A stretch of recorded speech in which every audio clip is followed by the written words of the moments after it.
La miséricorde de Dieu est à l'œuvre toujours.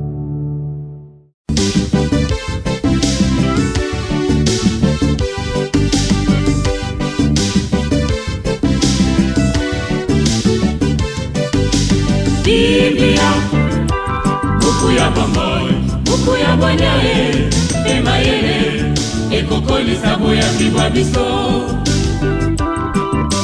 Biblia, buku ya bomoi, buku ya bonyae, emayele. Je t'appelle mon Dieu car tu peux me répondre.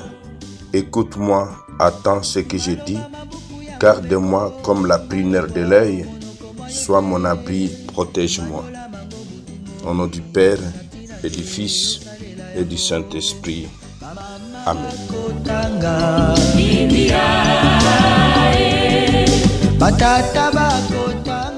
Bien, chers frères et sœurs, dans le Christ, bonjour. Ce samedi 26 octobre, notre mère l'Église nous propose en méditation ces deux textes. La première lecture est tirée de la lettre de Saint Paul apôtre aux Éphésiens, au chapitre 4, du verset 7 au verset 16. L'évangile, c'est l'extrait de l'évangile de Jésus-Christ selon Saint Luc, au chapitre 13, du verset 1 au verset 9. Prions le Seigneur.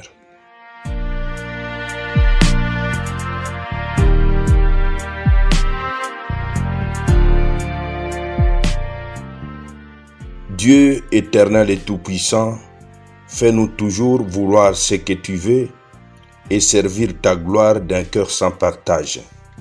Par Jésus, le Christ notre Seigneur. Amen.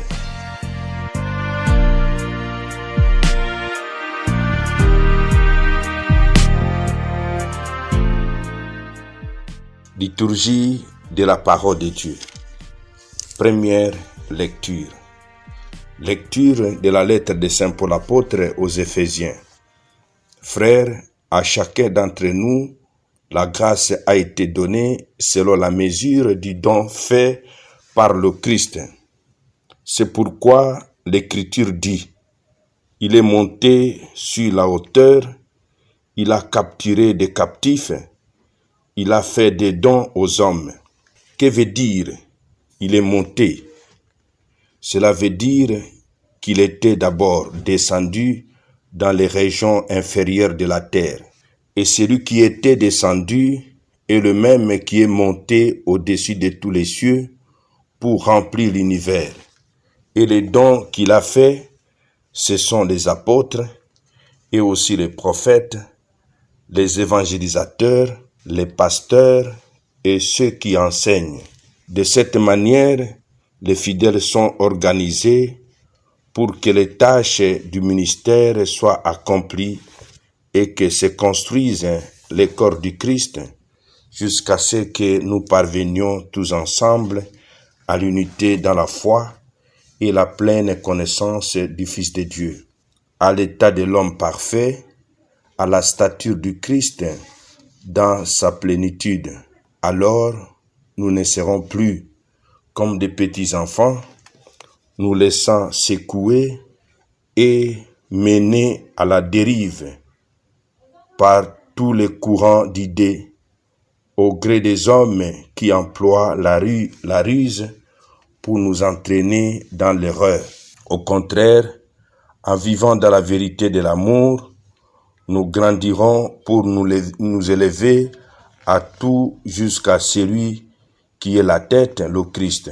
Et par lui, dans l'harmonie et la cohésion, tout le corps poursuit sa croissance grâce aux articulations qui le maintiennent, selon l'énergie qui est à la mesure de chaque membre. Ainsi, le corps se construit dans l'amour. Parole du Seigneur, nous rendons grâce à Dieu.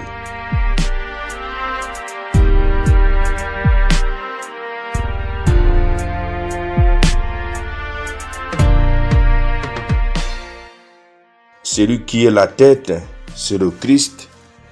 Par lui, tout le corps poursuit sa croissance. Remonté par son ascension auprès de son Père, le Christ a distribué des dons pour que chacun remplisse des fonctions diverses dans l'unique Église. Apôtres, prophètes, pasteurs, docteurs. Mais cette diversité a pour but d'édifier l'unique corps du Christ. Demandons la grâce, mon frère, ma sœur, d'être habilités chacun selon le charisme et la vocation reçue au sein de l'Église. Évangile de Jésus-Christ selon saint Luc. En ce temps-là, des gens qui se trouvaient là rapportèrent à Jésus l'affaire des Galiléens que Pilate avait fait massacrer, mêlant leur sang à celui des sacrifices qu'ils offraient. Jésus leur répondit, « Pensez-vous que ces Galiléens étaient le plus grand pécheur que tous les autres Galiléens pour avoir subi un tel sort? Eh bien, je vous le dis, pas du tout. Mais si vous ne vous convertissez pas, vous périrez tous de même. » Et les 18 personnes tuées par la chute de la tour de Siloé, pensez-vous qu'elles étaient plus coupables que tous les autres habitants de Jérusalem? Eh bien, je vous le dis, pas du tout. Mais si vous ne vous convertissez pas, vous périrez tous de même. Jésus disait encore cette parabole. Quelqu'un avait un figuier planté dans sa vigne. Il vint chercher du fruit sur ce figuier et n'en trouva pas. Il dit alors à son vigneron, « Voilà 3 ans que je viens chercher du fruit sur ce figuier et je n'en trouve pas. Coupe-les.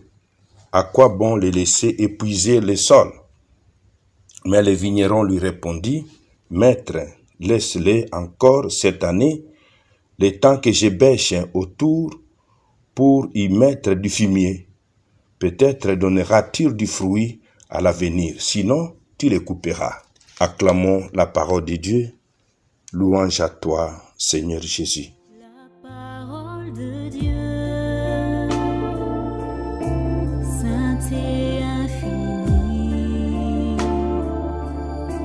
me porte dans ses bras, dirige mes pas, me remplit de... À l'époque de Jésus, comme aujourd'hui, une réaction courante devant un drame brutal y est d'y voir un châtiment de Dieu.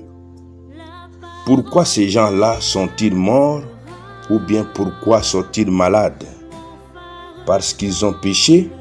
Jésus refuse cette explication trop commode, simpliste, car tous les hommes sont pécheurs. Tous vont vers la rencontre décisive. Jésus suggère plutôt qu'au lieu de juger les autres, on profite de l'événement pour s'interroger sur soi-même. Le temps de la présence de Jésus au milieu de son peuple ressemble à l'année de sursis réclamée par les vignerons de la parabole au verset 8. C'est le moment ou jamais de se ressaisir. Mon frère, ma sœur, devant la gravité du moment, Jésus faisant mention d'événements récents, invite instamment ses auditeurs, vous et moi, à faire pénitence pour échapper au châtiment divin. La parabole du figuier stérile est une exhortation à profiter de ce temps de répit pour porter du fruit avant qu'il ne soit trop tard. Demandons la grâce d'être productif. Amen. Et que Dieu Tout-Puissant vous bénisse et vous protège, le Père, le Fils et le Saint-Esprit.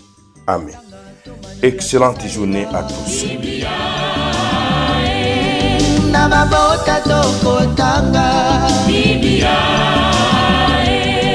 Namasanga tokotanga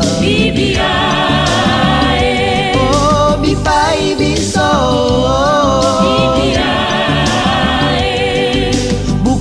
ekombi makanisi manzambe. Biblia, buku ya kokabola na baninga. Biblia, buku ya kobomba na se ya mbeto te o. Biblia, Biblia.